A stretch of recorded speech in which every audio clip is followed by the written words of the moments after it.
शारदीय नवरात्रि के 8 दिन पूरे हो चुके हैं और अब महानवमी पर मां शक्ति की आराधना का महापर्व नवरात्रि माता के 9वें स्वरूप की पूजा आराधना के साथ संपन्न हो जाएगा।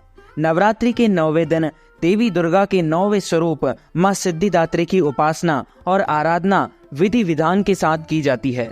नवरात्रि पर्व की अष्टमी और नवमी तिथि का विशेष महत्व होता है। नवरात्रि की इन दोनों ही तिथियों पर कन्या पूजन किया जाता है, लेकिन नवमी पर इसका अधिक फल मिलता है क्योंकि यह दिन नवरात्रि का आखिरी दिन होता है और इस दिन मां सिद्धिदात्री अपने भक्तों पर अपार कृपा बरसाती है। कुछ लोग अष्टमी तिथि पर तो कुछ लोग नवमी तिथि पर कन्या पूजन के साथ मां की आराधना करते हैं। धार्मिक मान्यताओं के अनुसार नवरात्रि की नवमी तिथि पर मां सिद्धिदात्री की विधिवत पूजा करने से धन, बल, यश के साथ सभी तरह की मनोकामनाएं पूरी होती है। महानवमी की तिथि नवरात्रि का आखिरी तिथि होती है। इस तिथि पर मां दुर्गा के सिद्धिदात्री स्वरूप की पूजा पाठ करने का महत्व है। महानवमी तिथि पर सुबह जल्दी उठकर स्नान करके व्रत और पूजा का संकल्प लें। फिर इसके बाद पूजा स्थल पर देवी सिद्धिदात्री की प्रतिमा को स्थापित करें। अगर आपके पास देवी सिद्धिदात्री की प्रतिमा नहीं है तो देवी दुर्गा की प्रतिमा को स्थापित करके पूजा आरंभ करें। सबसे पहले भगवान गणेश जी की पूजा करें और नवग्रह को फूल अर्पित करें। इसके बाद देवी को धूप, दीप, फल, फूल, भोग और नैवेद्य अर्पित करें। इसके बाद दुर्गा सप्तशती का पाठ और मां दुर्गा को सिद्धिदात्री से जुड़े मंत्रों का पाठ करें। अंत में मां की आरती करें और कन्याओं का पूजन करते हुए उपहार देकर विदा करें।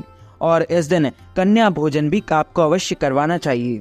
एक बार जब इंद्र देवता ने परमपिता ब्रह्मा जी से देवी दुर्गा को प्रसन्न करने का सबसे आसान उपाय पूछा तो उन्होंने उन्हें कुंवारी कन्याओं का श्रद्धा और विश्वास के साथ पूजन करने को कहा।